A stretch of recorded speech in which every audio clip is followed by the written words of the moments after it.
የስግጥ ፍምስ ባለቤት ስለሆንክ እና መስራች ታውቀዋለህ እኮ መልስ ታወጣለህ። መሰገጥ ማለት ያቺ ውስጥ ያለችው ድምፅ መስማት ነው። የበታችነት ስሜት ይሰማኛል። ሰዎችን እፈራለሁ፣ አፍራለሁ፣ መናገር አልችልም። ሁላችንም በሀገር ደረጃ የተጠቃንበት ነገር ነው። ከየት ነው የመጣው አላውቅም። ማን ነው እንደዚህ እየተጫወተብን ያለው? አንተ ኑር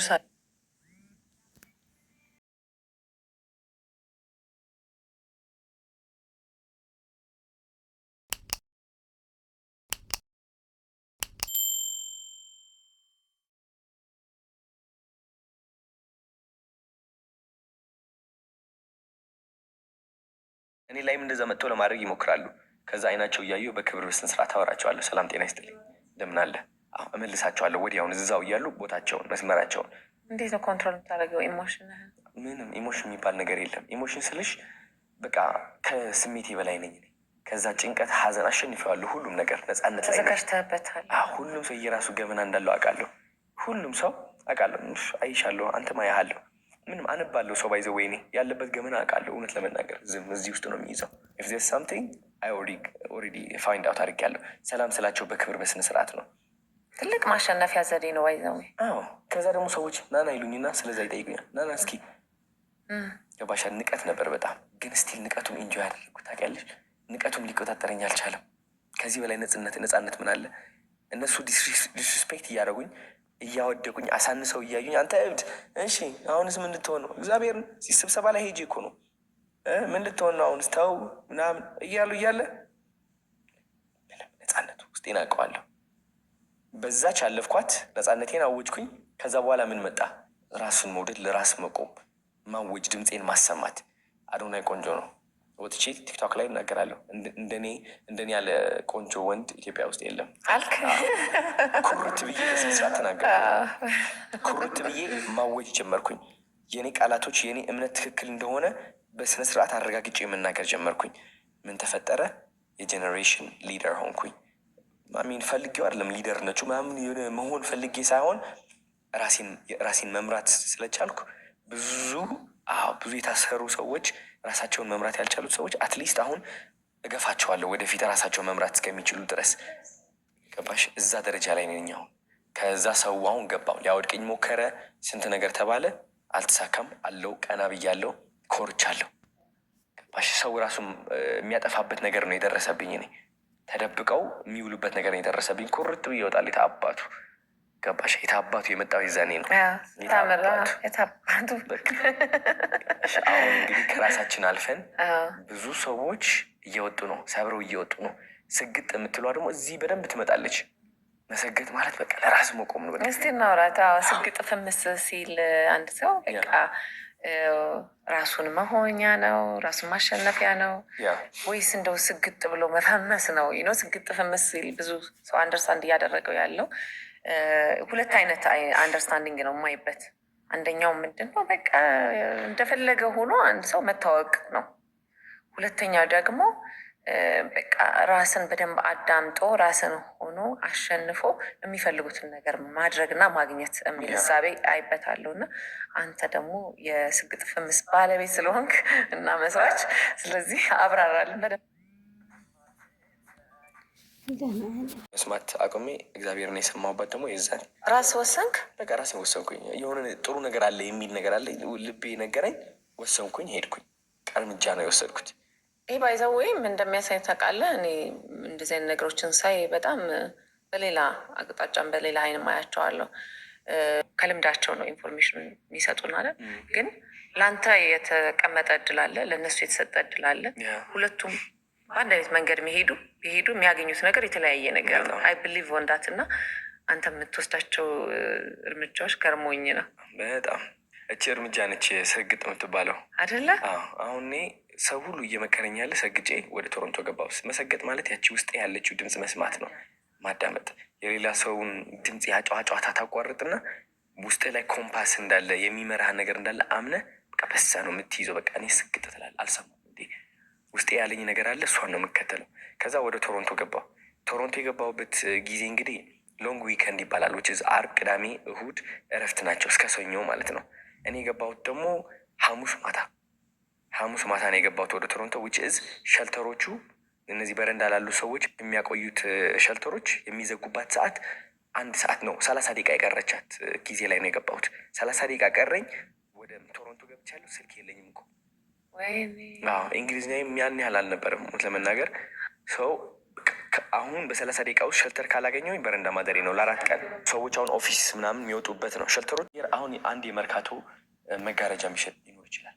በጣም ቀውጠኛ ኃይለኛ የሚሸጥ ስኬታማ ከሆነ በቃ የሚሰራ ከሆነ ያ ሰው መፈመሱ አይቀርም። መጣት በጽሁፍ ጽፈው ነው የሰጡኝ ወረቀት ላይ አንብቤ ምናምን ደወልኩኝ አንድ ላይ። ከዛ ተመስገን ታክሲ ላኩልኝ። ታክሲ ላኩላቸው። ከዛ ወደዛ ሸልተር ገባ። ወደዛ ሸልተር ስገባ በጣም ደንግጬ ነው የወጣሁት። በረንዳ የሚያድሩ ሰዎች ስልሽ በቃ የሆነ ምን ልበልሽ በቃ በሀሽሽ ምናምን በቃ ሰውነታቸው የተበላሸ ነው። በቃ ደግሞ ይሰርቃሉ፣ ይሸታል፣ ሁሉም ነገር ነው። አላድርም እዚህ አልኩ። አላድርም መቅበጥ ጀመርኩኝ። ከዛን እግዚአብሔር ይመስገን ምን አሉኝ፣ ኦኬ በቃ ይህ ልጅ የሆነ ሌላ ቦታ እናስገባው ተባለና ወደ ሌላ ቦታ ላኩኝ ሸልተር። እሱም ሆምለስ ሸልተር ነው። በረንዳ ላሉ ሰዎች ረጋ ያሉት ወጣቶች ናቸው። እዛ ገባሁኝ። እዛ ስገባ ደግሞ እዛ የነበሩ ሰዎች አልፋታህም አሉኝ ነው። ምን ልበልሽ በቃ ክለብ ይዘውኝ ሊወጡ ይፈልጋሉ ገና ከመድረስ ከመድረስ። የዛ የነበሩ ሴቶች ወንዶችም ይሆን ላለ ምን ልበልሽ እኔን የሚያወሩበት መንገድ በቃ አልተመቸኝም። በጣም በቃ ደነገጥኩኝ። ለመጀመሪያ ጊዜ አጋጣሚኝ እንደዛ ነው እንግዲህ። ያን ግን በጣም በዛ እድሜ በቃ ሌላ ቦታ መፈለግ አለብኝ እንደገና ፍለጋ። ከዛ ሸልተር ሌላ የሪፊውጅ ያገኘው ከአፍሪካ የመጡ ሰዎች ምናምን የሚቆዩበት ማለት ነው።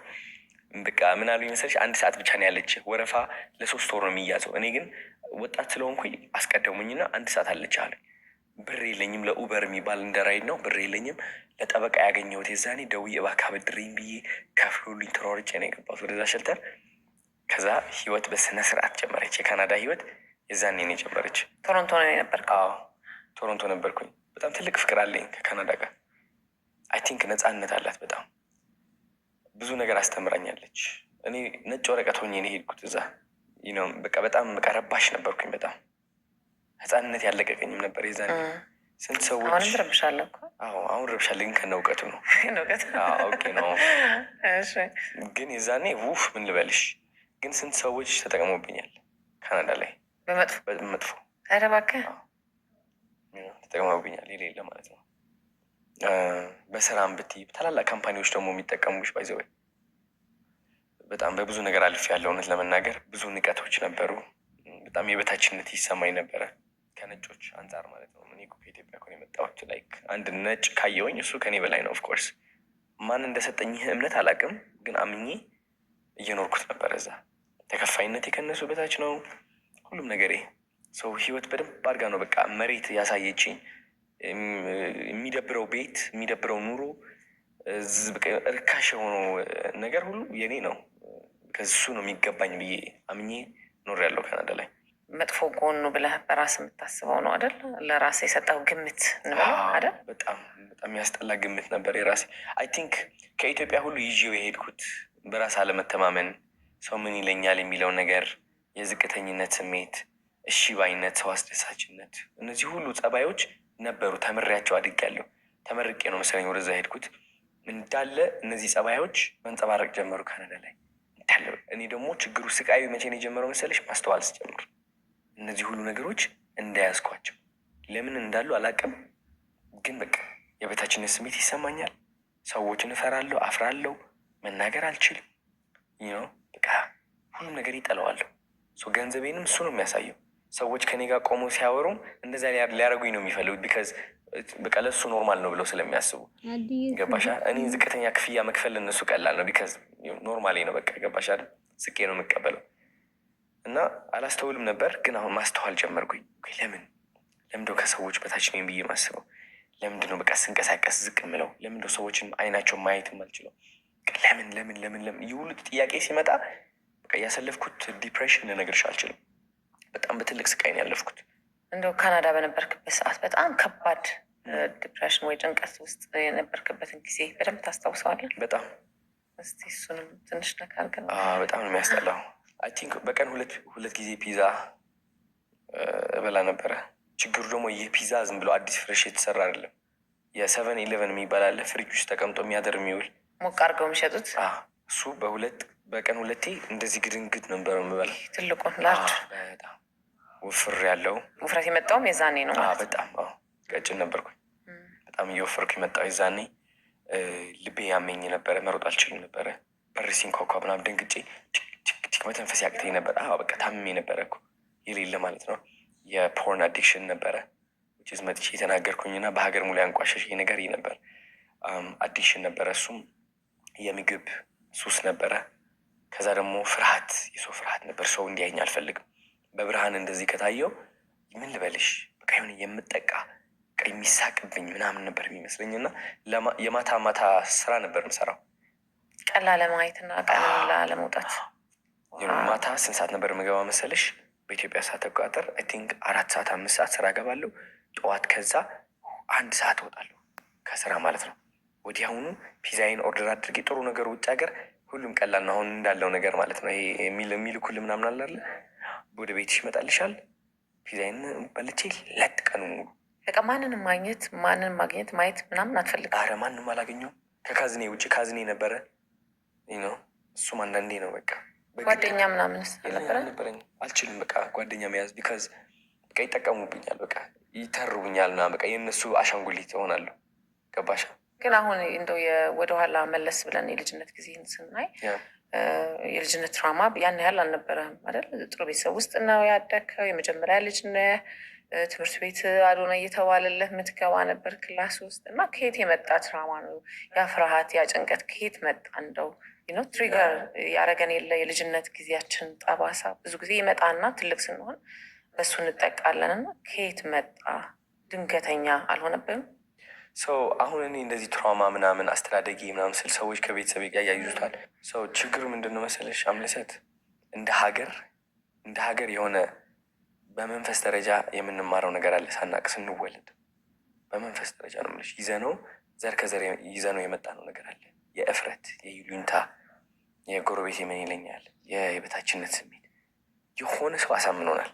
እንደዛ ጠሩ። ከዛ ግን እያንዳንዱ ተማሪ ሲገባ ስሙ ይጠራለት ነው የሚገባው። በቃ በጣም የሚገርም ነው። እያንዳንዱ ሰው ተለመደና አንተ ስትመጣና ስትገባ ሁል ጊዜ አዶናይ እየተባለ አዶናይ ይባላል። ከዛ ሌሎችም ተማሪዎች ሲገቡ እንደዛ እያልን እናስገባቸዋለን። አንተ ያስለመድከው ትሬንድ አደረከው፣ ካልቸር ሆነ ይሆናል የትምህርት ቤቱ እንትን ትሬንድ ክሬት ማድረግ የጀመርከው ከዛ ነው ማለት ነው። በጣም ነው የሚገርመው። ከዛ ወደ አዲስ አበባ መጣ። አዲስ አበባ መጣው። ትንሽ ቆይቼ ወደ አሜሪካ ነው የሄድኩት። ለምን ነበር የሄድከው? የናሳ ኮምፒቲሽን ነበረ፣ በዛ ነው የሄድኩት። በጭንቅላት አይደለም ከፍለን ነው እንግዲህ ድሮ ነዛ እያልኩ ነበር የሚጎረው።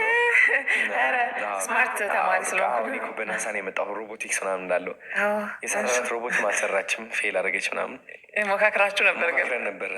የሆነ እንደዚህ የሆነ ኳስ አስገብተባት ምጥል ነች ለክታ እንትን አልጣለችም፣ እዛው ቀረ ኳሱ። ዲስኳሊፋይድ ሆን። ግን ከፍዬ ሄድኩኝና ወደ ሎስ አንጀሊስ ነበር የሄድኩኝ። ከዛ ተመለስኩኝ ወደዚህ ተመለስኩኝ አይደለ። ከዛ ወዲያውኑ እንደገና ከወር በኋላ ማዘር ምን አለችኝ፣ የሆነ ውጊያ ነገር የሚጨመር ይመስለኛል። ይህ እንግዲህ ከ8 ዓመት ምናምን በፊት ነው መሰለኝ። ስለዚህ ለምናት ውጣና ሞክረው ምናምን አለች። ከዛ ከሆነ ፋሚሊ መንበር ጋር አሜሪካ ተመለስኩኝ። እንደገና ሰርቼ እንደገና ተመለስኩልሽ። ያ ሁሉ ቤተሰብ አልቀሶ ምናምን ተሰናብቶኝ እኮ ነው ስመለስ እንደዚህ በቃ ሙድ የተያያዝ ነው።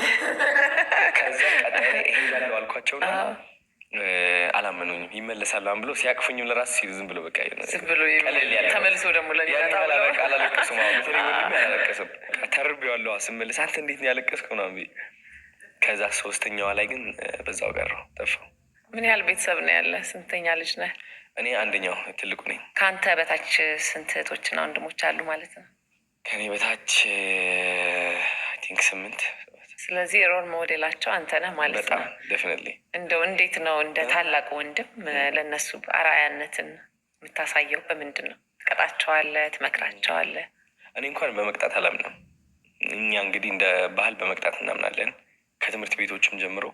እኔ እማምነው ምሳሌ መሆን ነው። ምሳሌ ሆኖ መገኘት፣ ተጽዕኖን መፍጠር እነሱ ላይ ነው። እህቴ አሁን በጣም ኮንፊደንት ነች። እንደዚህ ፖድካስት ላይ ቀርባ ሰዎች ያሉበት ምናምን እየመከረች ነበር። በቃ እናንተ አሁን እንደዚህ ማድረግ አለባችሁ፣ መጸለይ ያለባችሁ። ስትናገር ደግሞ እጇ እንቅስቃሴዋ ምናምን ሁሉም ነገሯ ብታዩ አለ ቲክቶክ ላይ ተለቀዋል። በጣም ቫይራል ሆኗል። ኮንፊደንስ ከኔ የተማረችው እኔ ነግሬያት ሳይሆን ጀስት ኮፒ አድርጋለች፣ አይተዋለች። ኤነርጂውን ነው ወንድሞቼ እንዳለ ስፖርት ይሰራሉ። አሪፍ ሰውነት ነው ያላቸው ሁሉም።